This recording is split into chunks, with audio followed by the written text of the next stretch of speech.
What's up, guys? Reapshow here. This is Halloween, The Legacy of Loomis, where I'm going to be ranking every single Loomis portrayal in the Halloween franchise from the worst to the best. Now, Loomis is such a beloved character to me. He's probably one of my favorite characters in the entire franchise. If you don't count Michael, he probably is my favorite character in the franchise. And honestly, it really hasn't been quite the same since Donald Pleasance unfortunately passed away. It just really, in my opinion, they have not quite nailed that role in the film, where essentially it's that person who gives context to Michael. That's what Loomis did, and he did it in such a artful way. He had such an on-screen presence that they just have not yet quite found a way to replace that. So with that being said, let's get into these portrayals here. I've got 8 total portrayals of Loomis, starting off at the very bottom of the barrel. Number 8, Rob Zombie's Halloween 2. Now, this is played by Malcolm McDowell, and he does a solid job with what he's given, but what he's given is a character that is absolutely despicable. This is obviously my most disliked portrayal, and it feels so far removed from what I look for in the character of Loomis. He's become this like profiteer, where he's basically just cashing in on the tragedy of the Myers family, revealing certain things about Lori and how she's related to Michael. She didn't even know this in this book. It's just a complete scumbag move, and he's completely sold out, and it is really disappointing that they went that direction with him. And by the end of the film, when he actually is redeemed, it's a little too late. So yeah, this is 100% my most disliked portrayal of Loomis. That's why it's at the very bottom. Moving on to number 7, Rob Zombie's Halloween. Now, this one's better. I think McDowell, again, I think he does a solid job. What I would say is when he delivers a lot of these iconic lines, and it is unfortunate because you don't want to just copy what Donald Pleasance did. You want to try to do something different to a certain degree. But when he delivers a lot of these lines, like the boogeyman line where he says, "I do believe that was," a lot of these lines just feel like they fall kind of flat. Like Donald Pleasance had this warm quality about him in most of his portrayals. We'll get into that.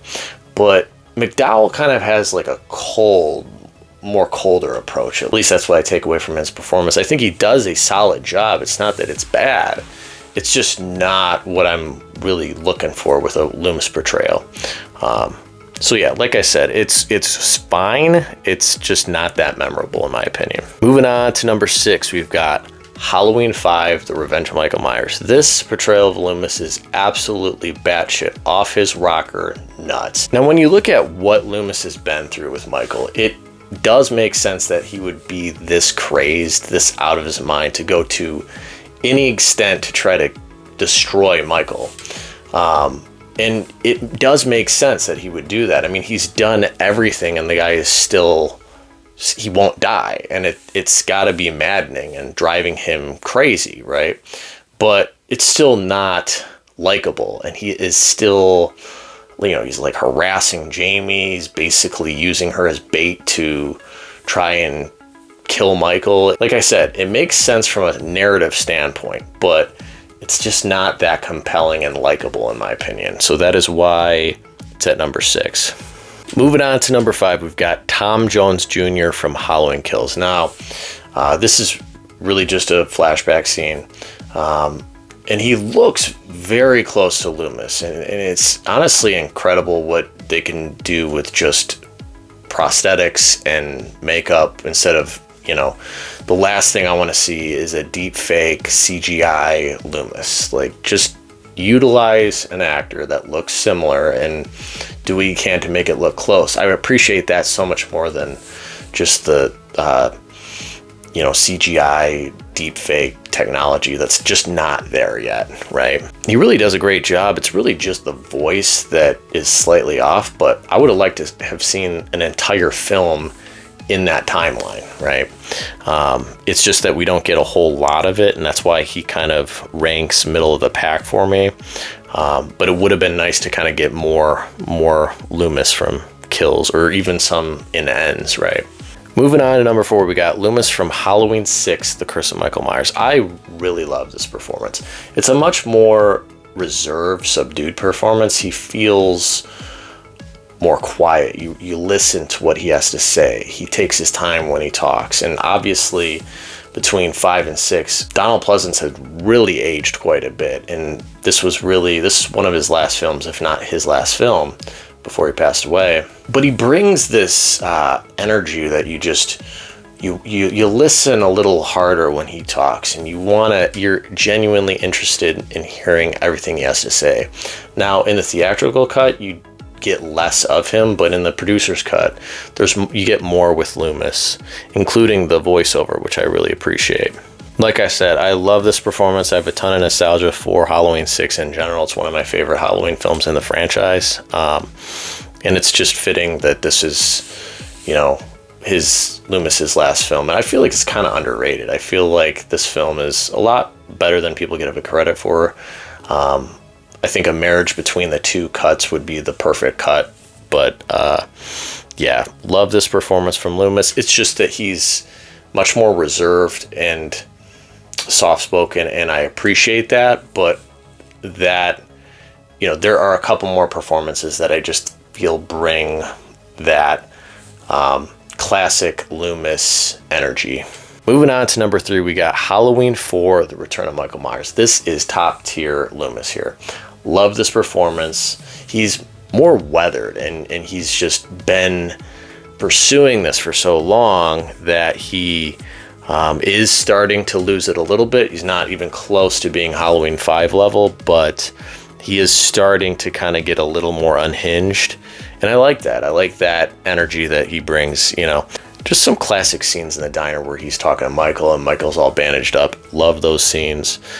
When Jamie kills her stepmother and he's just like crying in agony, like, I can't believe this is happening again, after they've seemingly defeated Michael. Just an absolutely incredible performance, and it's top tier for me. So Halloween 4, number 3. Moving on to number 2, fittingly, Halloween 2. Now, this is an absolutely iconic performance. This feels right in line with the Loomis that we get from the original. It obviously takes place moments after the original. You get some iconic one-liners. You don't know what death is. One of my favorite one-liners from Loomis. I absolutely love the finale where he goes to try to shoot Michael and it's a misfire and Michael stabs him. And the way he falls back is feels so believable and real. And just how willing he is to sacrifice himself to destroy Michael, because the original intent was that this was going to be the last Halloween. And that's why with 3 they moved in the direction of the anthology direction. That didn't work, obviously, but they had originally intended on just having one sequel for the most part, right? So this was really supposed to be the death of Michael Myers, and I just love that he's willing to go to that extreme to eradicate the earth of this evil, and that's why it's top tier for me. So Halloween 2, number 2. Number 1, Halloween, obviously. This is such an iconic performance. The Blackest Eyes speech sticks out. There's not much else I can say about his performance in this film that hasn't been said.